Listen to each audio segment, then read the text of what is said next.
Passons maintenant à la solution de l'exercice 6. Première question, on considère n un élément de l'ensemble n. On nous demande de montrer que si n carré est pair, alors ceci implique que n est pair. Donc on va raisonner par la contraposée. Donc on sait que la contraposée de l'implication P implique Q et l'implication Q bar, la négation, on fait la négation de Q, implique la négation de P. Et on a déjà montré que ça, on a montré ça dans le cours que ça est une loi logique. Donc ça, c'est une loi logique. Autrement dit, pour montrer que P implique Q, on peut montrer que Q bar implique P bar. Donc, vous remarquez ici que pour montrer que n carré est pair implique que n est pair, donc ça, c'est un peu, on peut dire qu'il est difficile. Mais la contraposée, elle est simple. Elle est facile. Donc, la contraposée de ça, c'est la négation de n est pair, qui est n est impair, implique la négation de n carré est pair, qui est n carré est impair. Donc, au lieu de montrer ça, on montre ça. Donc, maintenant, on va supposer que n est pair, et on va montrer que n carré est impair. N est impair signifie qu'il existe un élément K de l'ensemble n, tel que n égale de K plus 1.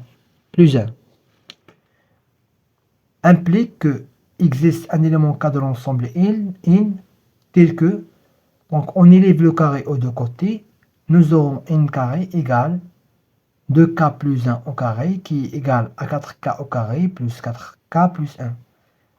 Implique il existe K un élément de l'ensemble n, tel que n carré égale, on factorise par 2, on trouve 2 facteurs de 2K carré plus 2K plus 1. Implique qu'il existe un élément K de l'ensemble n, tel que n carré égale 2m plus 1, où m c'est 2K carré plus 2K qui est un élément de l'ensemble n. Et ça signifie que n carré est impair. Et puisque cette implication est vraie, donc cette implication est vraie. D'où le résultat.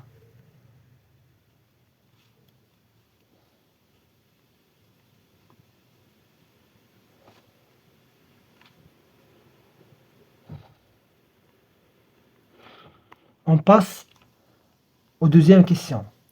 Soit alpha un élément de l'ensemble R. On va montrer que, quel que soit epsilon supérieur à 0, la valeur absolue de alpha inférieure à epsilon implique que alpha égale 0. On raisonne par contraposée.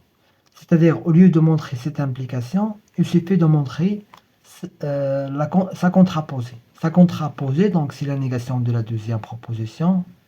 Donc la négation de alpha égale 0, c'est alpha différente de 0, implique la négation de la première proposition si il existe epsilon supérieur strictement à 0, tel que la valeur absolue de alpha soit supérieure ou égale à epsilon.